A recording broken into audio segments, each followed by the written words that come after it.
Right now at 5, a Jacksonville man is dead after police shot him on the city's west side. Thank you for joining us tonight. I'm Heather Crawford. And I'm Anthony Austin. The sheriff's office telling us several neighbors called 911 after they heard yelling and gunshots coming from a house. So this marking the 9th shooting involving a JSO officer this year, and we want to show you a map that has all of the locations where these shootings have happened. You can see it right here. This outpacing 2024's 8 total. In just a moment, you're going to hear what Sheriff TK Waters had to say about the number of incidents. But first, we want to get straight out to Zach Wilcox. He's joining us live from Lenox Avenue where the shooting happened. And Zach, the sheriff also said the man refused to follow directions from police before the shooting.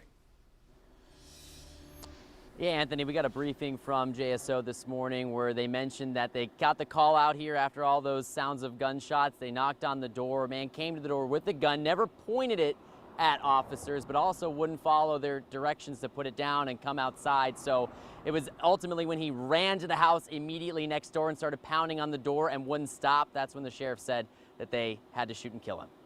I heard like 4 gunshots. And I immediately called 911 because it was so close. Angelise Davis says she's heard quite a bit of yelling coming from the house across the street over the past month or so, but what she heard Tuesday night was different. This time, there were gunshots. I heard like 4 more when I was on the phone with the operator, so we all just huddled up in the bathroom. Davis says she heard JSO ask her neighbor, Calixto Beavenutti, to put the gun down and come out of the house several times, but he kept refusing.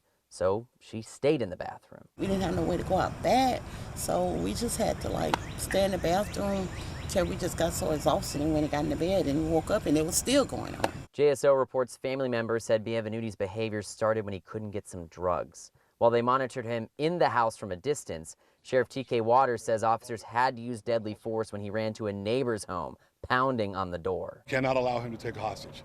Don't know if that's what the case is, but we know he was trying to get into someplace else. Could not allow that to happen. The Lenox Avenue shooting is the 9th officer-involved shooting for JSO this year, which is already more than the 8 we saw all of last year. Waters addressed the increase during the briefing. I think we're asking us to get into the minds of individuals that come out with knives and guns. We can't do that. What we have to do is we follow a set of circumstances or follow a set of rules. It's unfortunate, but we're going to continue to do our jobs and make sure this community stays safe. Davis is relieved the scary night is over, but she's still sad when she looks across the street. You know somebody and something like that happened, it does us.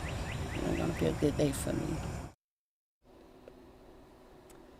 And during the briefing, the sheriff pointed out that they didn't have one of their mental health co-responders come out because when you have a situation where somebody's armed, it's too risky to bring a civilian into the mix, and he didn't want to risk somebody getting hurt. On the west side, Zach Wilcox, First Coast News, on your side.